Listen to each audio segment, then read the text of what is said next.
Monsieur le conseiller principal au cabinet du chef de l'État en charge de l'économie, Monsieur le président du syndicat des agents et fonctionnaires de l'administration de l'économie, Mesdames et Messieurs, agents et cadres de l'administration de l'économie, Mesdames et Messieurs, c'est un grand jour aujourd'hui. Et c'est avec un grand honneur et un réel plaisir que je prends la parole devant vous dans ce cadre qui abritera désormais l'administration centrale du ministère de l'économie nationale. De prime abord, je tiens à vous remercier tous de votre présence ce jour à renouveler toute ma gratitude envers le vice-premier ministre, ministre de la fonction publique et ministre des Finances pour leur contribution significative dans le projet consistant à doter les agents et cadres du ministère de l'économie nationale d'un cadre de travail digne et convenable. En effet, je rappelle que l'administration centrale de mon ministère, comme l'a si bien dit le secrétaire général, était locataire au bâtiment de l'ONATRA, ex-ONATRA, et malheureusement, les locaux que cette administration occupait, comme il a été dit clairement, avaient connu un incendie qui a tout emporté à son passage. S'inscrivant dans la vision du chef de l'État, comme l'a dit le secrétaire général et les vice-premiers ministres et ministres de la fonction publique, mon cher collègue Jean-Pierre Liaou, cette vision du chef de l'État qui consiste à restaurer dans sa dignité les fonctionnaires de l'administration de l'État et grâce au concours précieux du ministre des Finances qui a assuré l'intérim du ministre de l'économie nationale, ce bâtiment a été acquis pour le secrétariat général. Donc l'honneur revient avant tout au président de la République et ensuite à l'architecte que vous avez bien cité, Nicolas Kazadi Zouchi.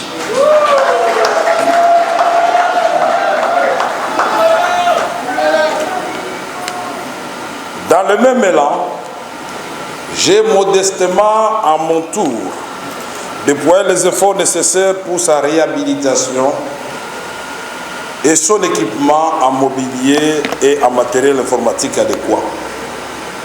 Ce bâtiment que je confie au secrétariat général ce jour est donc suffisamment équipé pour permettre à chaque fonctionnaire de travailler avec efficacité.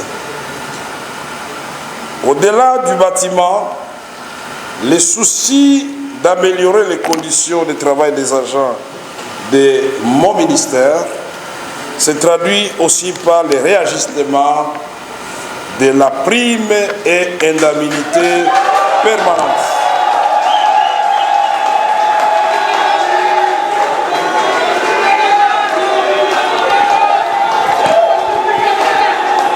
Je disais, au-delà du bâtiment, le souci d'améliorer les conditions de travail des agents de mon ministère se traduit aussi par le réajustement de la prime et indemnité permanente des agents et cadres de mon ministère.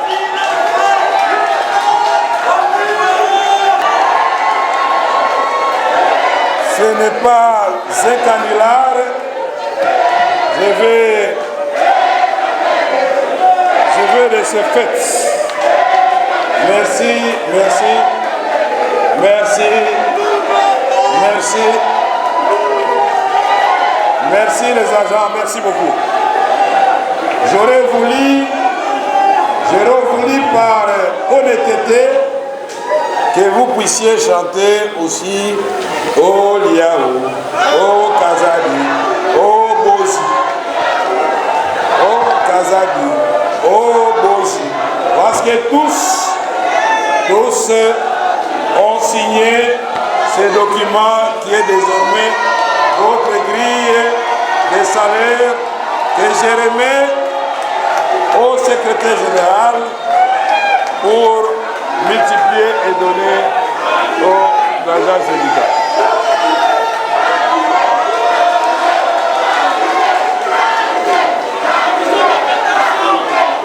Merci.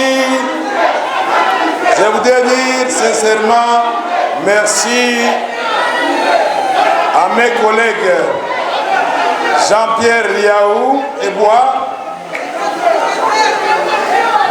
Aimé Boji Sangara, empêché, et Nicolas Kadima Zouchi pour avoir accédé à ma requête.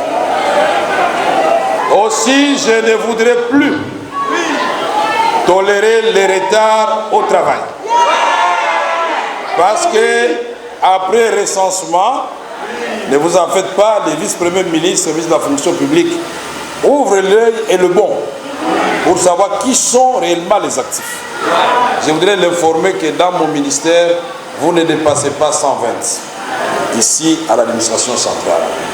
Et donc, je viens de vous doter de 2 bus et de 60 places pour vous transporter chaque matin et chaque soir pour rentrer chez vous dignement.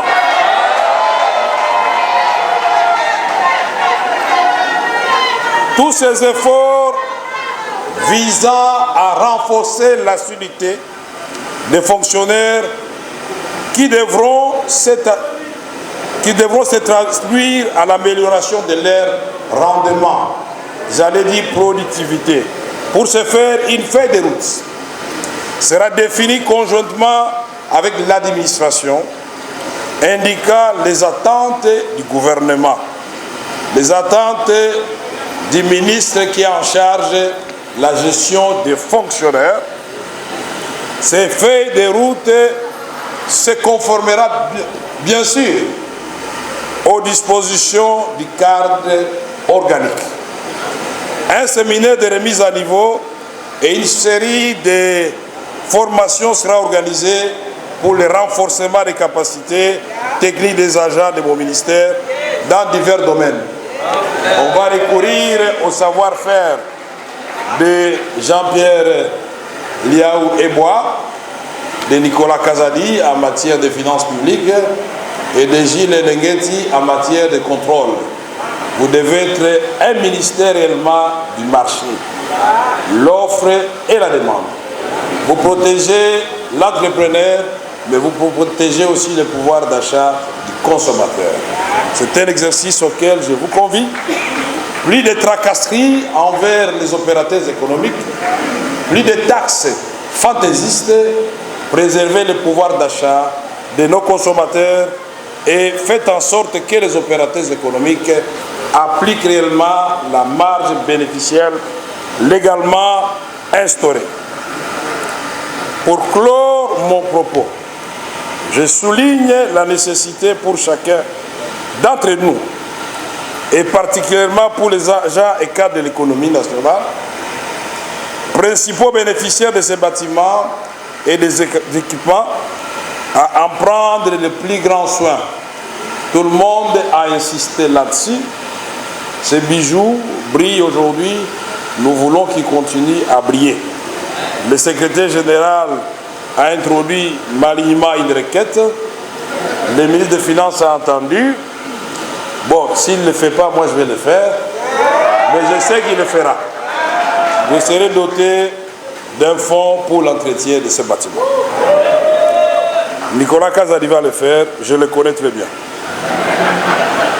Je renouvelle toute ma gratitude envers les vice-premiers ministres, ministres de la fonction publique, les ministres d'État et ministres des budgets empêchés, les ministres des Finances ici présents, sans le concours desquels toutes les actions précitées n'auront pas été réalisées. Je ne vais pas vous mentir que je suis venu au gouvernement avec de l'argent de ma famille. Non. Le principe de l'unicité du compte de l'État fait que le ministre des Finances soit le seul à avoir un regard sur toutes les recettes de l'État. C'est donc avec sa bénédiction que tout ceci a été fait.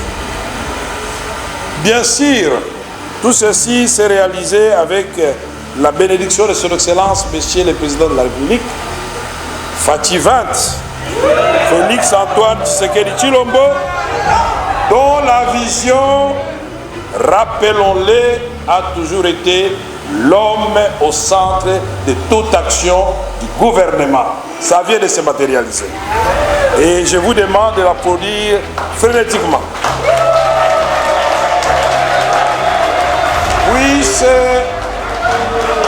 Puisse Dieu, miséricordieux, vous combler de toutes ces grâces, ces bénédictions infinies et exaucer vos vœux les plus chers pour l'année 2024.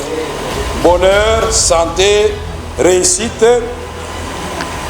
bonne année, que vive la République démocratique du Congo, que vive la fonction publique modernisée à la République démocratique du Congo, que vive le peuple congolais, que Dieu bénisse la République démocratique du Congo et son peuple. Je vous remercie.